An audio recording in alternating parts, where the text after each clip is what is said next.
Olá, eu sou Ricardo Fenelon, sócio fundador do Fenelon Advogados e idealizador desse projeto chamado Airlaw Brasil, que tem como objetivo difundir conhecimento sobre os diversos temas relacionados ao direito aeronáutico e espacial.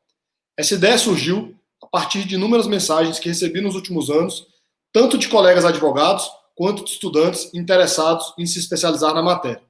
Nesse sentido, estamos convidando os maiores especialistas do Brasil no assunto para que eles possam contar um pouco sobre suas trajetórias profissionais, bem como avaliar um ou outro tema específico.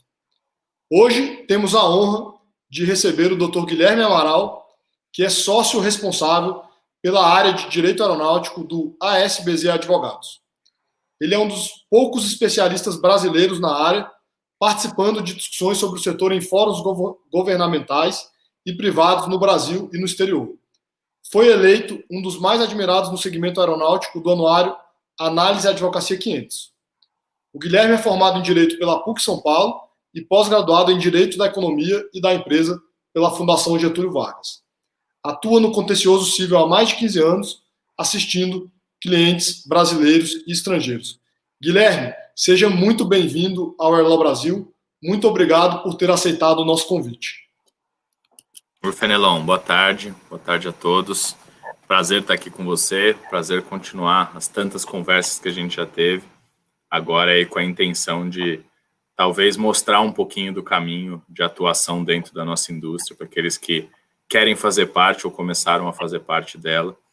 E vai ser um prazer conversar com você aí, dividir um pouquinho desses agora já quase 20 anos. Muito obrigado, meu caro. Conta pra gente como foi o primeiro ano desses 20 anos, como é que você foi parar nessa indústria tão dinâmica, tão intensa da aviação, do transporte aéreo. O Fenelon, eu sou daqueles que pedia para o pai levar no aeroporto quando eu era pequenininho. Eu morava fora de São Paulo e eu pedia para o meu pai me levar até Guarulhos para ver avião decolando, avião pousando. Então, minha paixão por aviação é um assunto antigo, mas a minha carreira na aviação é um acidente, não tem nada a ver com um projeto anterior. Essa paixão existia, mas eu escolhi a carreira do direito e fui trabalhar num grande escritório aqui em São Paulo. E, coincidentemente, na época em que eu cheguei a esse escritório, isso lá no comecinho dos anos 2000, esse escritório estava recebendo a conta de uma grande empresa aérea e começou a trabalhar para essa grande empresa aérea, e eu era ali um estagiário em comecinho de carreira, que foi alocado ali numa equipe que atendia também esse cliente, além de outros. Comecei a trabalhar em processos dos mais simples, de JEC, de passageiro, juizado especial, os assuntos mais triviais, indo muito no fórum, aquelas coisas que estagiário faz no comecinho da carreira. E aí, com o passar do tempo, esse trabalho para uma companhia aérea do ponto de vista jurídico foi reativando aí minha paixão por aviação, e eu fui estudando e me aprofundando no tema e querendo entender mais dos assuntos, e tive conversas com os meus chefes lá na época, com os advogados com quem eu trabalhava, dizendo a eles que eu achava que esse setor era específico demais para a gente tratar ele misturado com outros, como a gente sempre tratou, e acho que como grandes escritórios sempre trataram no passado, olhando para uma companhia aérea como um outro cliente qualquer, misturado ali com bancos, com supermercados, com montadoras de automóveis. E eu tive ali o aval dos meus mentores na época para me aprofundar e tentar criar uma especialidade nisso e me preparar melhor para falar a linguagem do setor e mergulhar mais profundamente no setor, porque eu achava que isso poderia ser um diferencial. E acabou funcionando. Eu fui me enfiando aí em fóruns, em grupos de discussão. Tinha muito pouca coisa na época ainda, isso há 20 anos atrás, mas aonde eu achava gente falando de aviação, eu me enfiava, participava e entrei em grupos de discussão. Márcio Souto, amigo nosso em comum, já trabalhava, já era um dos advogados também, um dos lá nos primórdios da aviação, no mix com o jurídico, ele já tinha grupos de discussão, eu conheci, e a gente sempre se deu muito bem. Ele me abriu também várias portas, ele, a Ana Lúcia, que também ainda está hoje, a Ana Lúcia Esteves, que também ainda trabalha hoje nesse setor. Então a gente foi criando grupos e convidando pessoas para debates, para discussões, fui me aproximando de todos eles, fui aprendendo muito. Esse é um setor que ainda tem um desafio enorme, na época tinha até mais, então não existia nenhum curso, não existia pouquíssimos livros, pouquíssimo lugar onde você podia ler e se informar, e a gente aprendia muito na troca de experiências, na conversa. Então de estar perto e viver esse setor, a gente acabava aprendendo muito. E aí esse processo funcionou, no final das contas, eu fui abrindo outras frentes dentro desse escritório onde eu estava, e quando a gente saiu de lá, 10 anos atrás, eu já atendia várias companhias aéreas, e aí quando a gente fundou a SBZ, eu resolvi focar mais exclusivamente em aviação e construir essa prática aqui dentro do escritório como uma área específica focada só na indústria da aviação. Então, hoje eu ainda estou num escritório que atende diversos outros clientes, diversas outras áreas, mas eu consegui construir um time focado exclusivamente no setor de aviação, e o nosso forte aqui ainda é a atuação para companhias aéreas, que deriva aí desse trabalho de 20 anos atrás, de ter achado que falar essa linguagem e estar imerso nesse setor ia me fazer um advogado melhor para lidar com os assuntos das companhias aéreas, o que parece ter sido uma boa aposta. Até o ano passado eu falava que era uma excelente aposta. Esse ano está mais difícil dizer que trabalhar com aviação foi uma boa aposta. Eu recebo toda hora amigos me dizendo, deve estar difícil a vida por aí, que tal pensar numa indústria diferente? Eu falo, ainda tenho fé que vai dar tudo certo, eu tenho que só segurar o fôlego 1 ou 2 anos, a gente vai se recuperar e eu vou continuar com a aviação, que é onde eu estou feliz e é o que eu gosto de fazer. Não, e deu muito certo, né, Guilherme? Eu admiro muito o seu trabalho, já te vi falando em diversos fóruns internacionais. Sem dúvida, você virou um dos especialistas mais respeitados do país. E assim, o que eu sempre achei muito legal, e até queria registrar aqui publicamente, a gente se conheceu quando eu trabalhava na ANAC, e o que eu sempre achei muito interessante é que você comparecia às discussões para defender a melhor regulação, as melhores normas, e não para tratar de interesse de cliente. Nenhuma vez nesse tempo a gente tratou disso, o que seria até normal. Também não tem nada de errado nisso. Mas você sempre estava ali tentando contribuir para a melhoria do setor e tal. Eu sempre achei isso muito bacana e acho que a nossa amizade até nasceu assim. Mas aqui no Airlaw Brasil, a gente tem como foco assim, um público mais jovem, estudantes, jovens advogados que têm interesse em se especializar na área. Eu queria te pedir para falar sobre um tema que eu já tive falar algumas vezes, que é sobre essa questão de relação entre passageiros e companhias aéreas e a judicialização no Brasil. E porque advoga para várias empresas aéreas internacionais, queria que você fizesse uma introdução desse assunto e também trouxesse ele até a pandemia, né? O que pode mudar com isso? O que está acontecendo nos tribunais? Legal. Judicialização, primeiro, obrigado pelo elogio, eu fico super feliz de ter o seu reconhecimento, também sempre te admirei muito, a gente teve uma relação muito boa enquanto você estava na ANAC. Eu encorajo as pessoas que querem trabalhar nesse setor a conhecer esse processo da ANAC, de audiências públicas e construção de regulação. Eu, de fato, fui muitas vezes a esses lugares, não mandatado por nenhum cliente, nem a pedido de nenhuma companhia aérea, fui muitas vezes como voluntário, paguei minha passagem e fui lá participar dessas discussões, porque por ser interessado e conhecer um pouco do setor, eu achei que tinham coisas que eram importantes de estar lá colocadas nas discussões. Então, eu encorajo que as pessoas façam isso. Quem quiser conhecer, é um ótimo ambiente para entender a construção do processo regulatório, é participar de audiência pública, participar de debates na ANAC. Quanto à judicialização, Fenelon, a minha leitura é assim, as pessoas têm uma visão curta e limitada do efeito dessa judicialização. O Brasil, culturalmente, as pessoas resolvem assuntos com discussões e processos judiciais. A gente tem desde dois grandes marcos aí, tanto da criação dos juizados especiais cíveis, quanto do Código de Defesa do Consumidor. A gente está falando aí de 30 anos de história. A gente tem um momento em que se explode a proteção ao consumidor no Brasil e explode o acesso à justiça gratuito, simples e fácil, muitas vezes, inclusive, sem assistência de advogado. Essas duas coisas juntas e combinadas com vários traços culturais brasileiros fizeram com que a gente tivesse uma explosão no número de litígios no Brasil e que praticamente qualquer coisa, muito pequena e muito pouco relevante, fosse levada ao judiciário. Então, quando você conta para um estrangeiro que aqui a gente tem processos para discutir 100, 200, 300 reais, ou assuntos do tipo 20 minutos de atraso num voo, ou coisas às vezes menores que isso, uma bala comprada no supermercado ou coisas do tipo, todo mundo fica chocado, porque em geral o acesso à justiça, na maioria dos países, não é tão barato e tão difundido e tão simples assim, e depende de advogado, de coisas que requerem uma importância maior para serem de fato utilizadas. E isso faz com que o cenário brasileiro seja muito complexo para quem vem fazer negócios aqui. Então, olhando do ponto de vista da aviação, é super comum a gente ouvir, e eu ouço isso de todos os meus clientes, que eles têm no Brasil mais processos do que ele tem no mundo inteiro, incluindo suas matrizes. Então, a gente tem comparativos assustadores, e essas empresas às vezes têm 1 ou 2 voos diários para o Brasil, e têm em suas matrizes dezenas ou centenas de voos diários, e não conseguem gerar no mundo inteiro o volume de processos que geram aqui, às vezes com 1 ou 2 voos diários. Então é um pouco chocante para os estrangeiros como a gente gera processo judicial, e parte disso vem desse acesso à justiça muito simples e barato e da construção que foi o Código de Defesa do Consumidor, mas parte disso vem também pelo uso de institutos como o do dano moral e pelo viés protecionista que a gente ainda vê muito no judiciário, de relação de trabalho ou relação de consumo.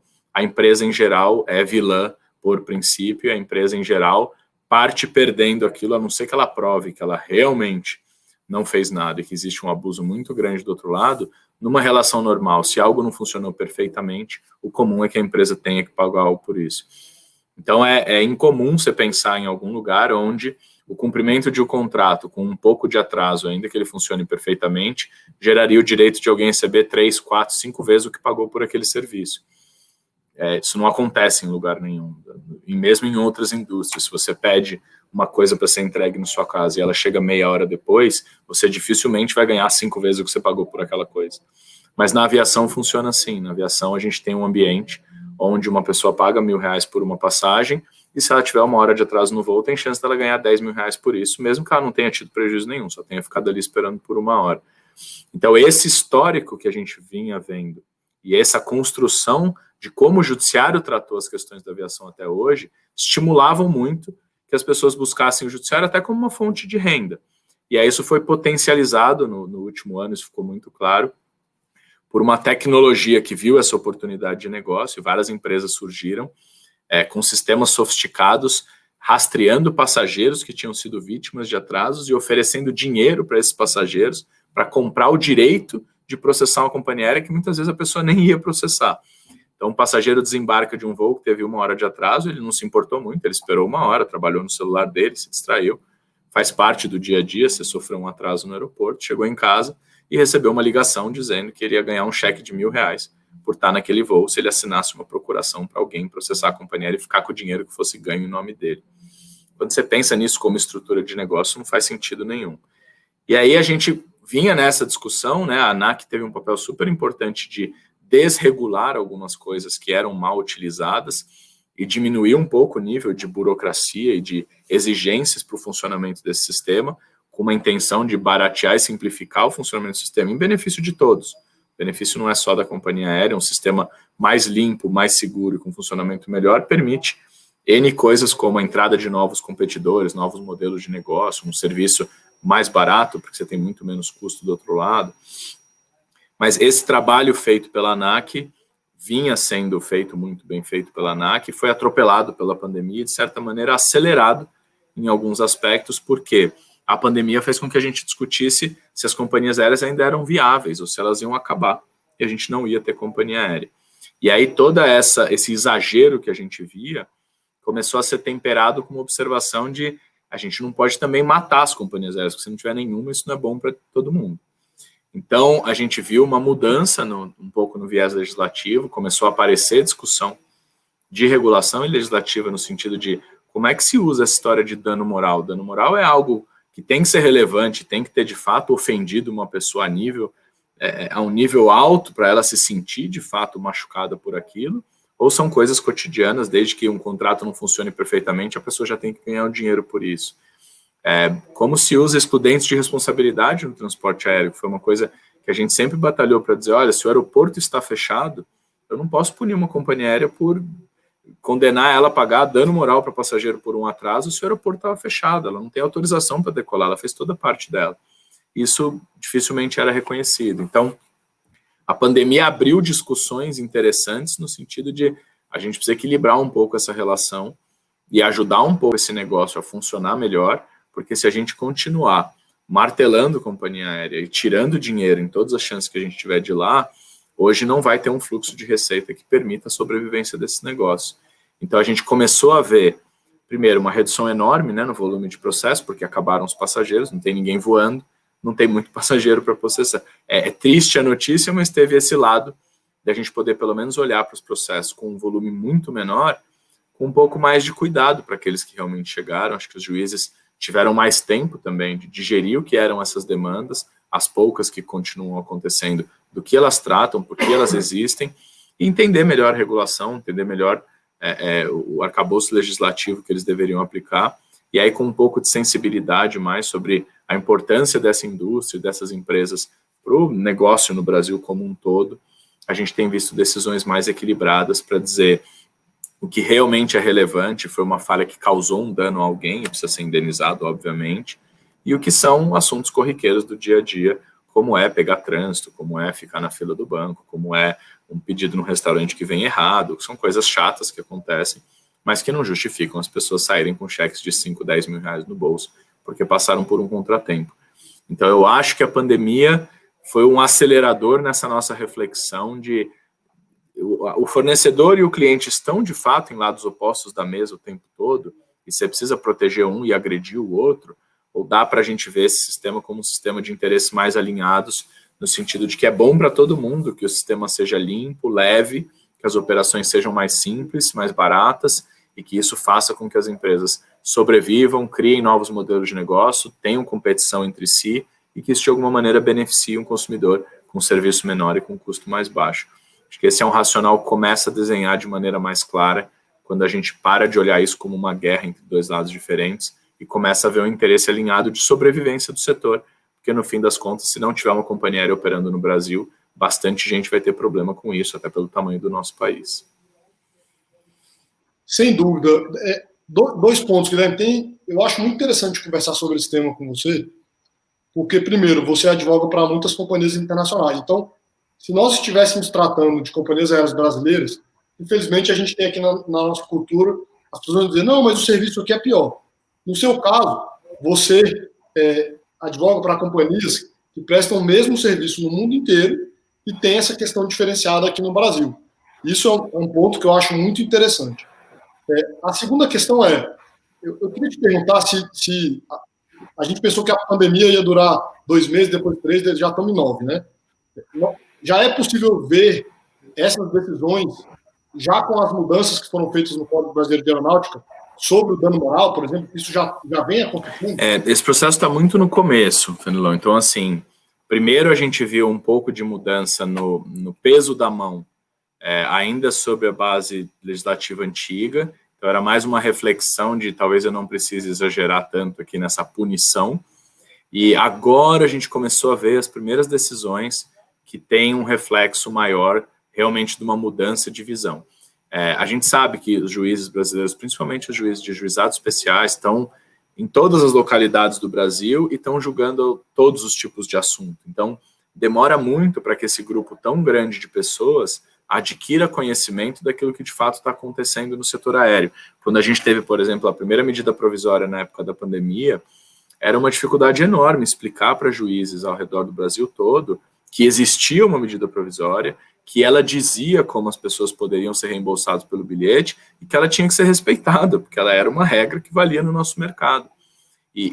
Então, esse processo de divulgação do conhecimento, porque é basicamente isso, a gente fala, tem um brocado jurídico lá que diz você deve dar os fatos e o juiz te dá o direito. Muitas vezes a gente, nesse setor específico, tem que dar o direito para o juiz, porque o juiz não conhece essa lei. O juiz não conhece convenções internacionais, o juiz não conhece uma mudança legislativa recente que veio através de uma medida provisória, da conversão dela em lei, mexeu numa outra lei antiga, típica desse setor. Então, essa explicação é complexa. E muitas vezes, para esse juiz, é mais fácil ir no caminho do Código de Defesa do Consumidor, aplico aqui aquela regra geral que eu conheço e pronto.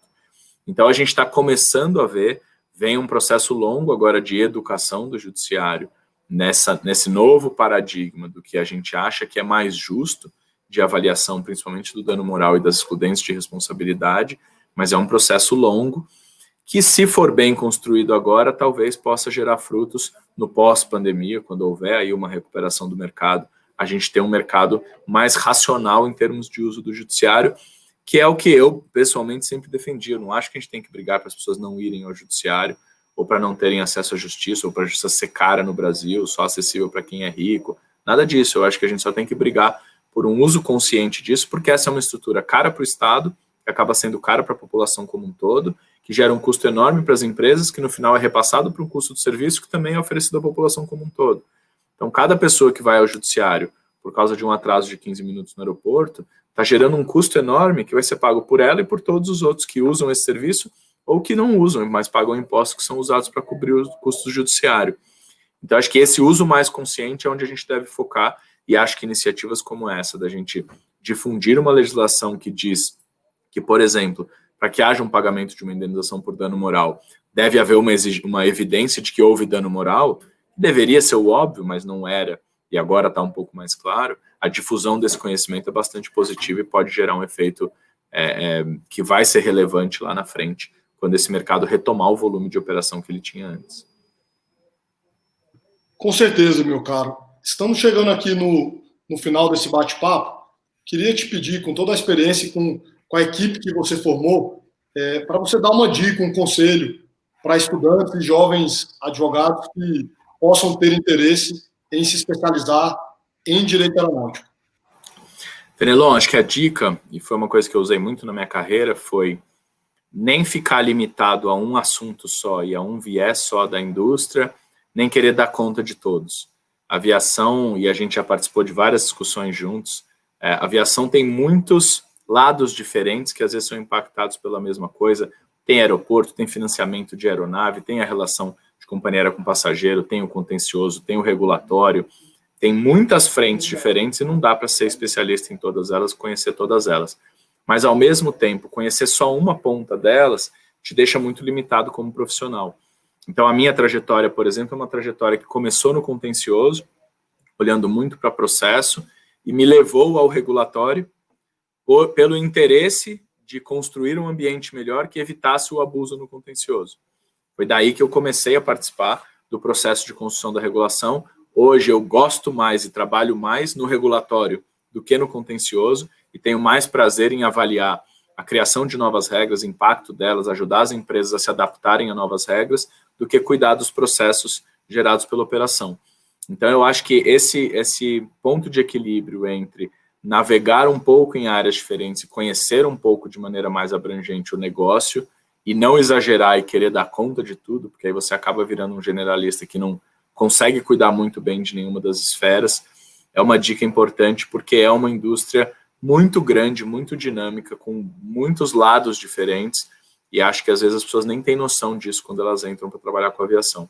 Então, minha dica seria essa: olha de maneira mais abrangente, mas escolhe alguns pedaços ali para cobrir que te deem informação suficiente para ser bom nesses pedaços, sem a intenção de cobrir todos, porque isso ninguém dá conta. Excelente, meu caro.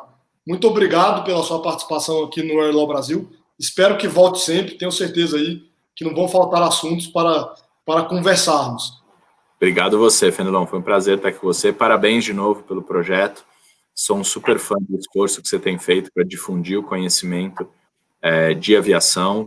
Somos parceiros lá no Ibaer. Prazer estar aqui no Air Law e todas as suas outras iniciativas.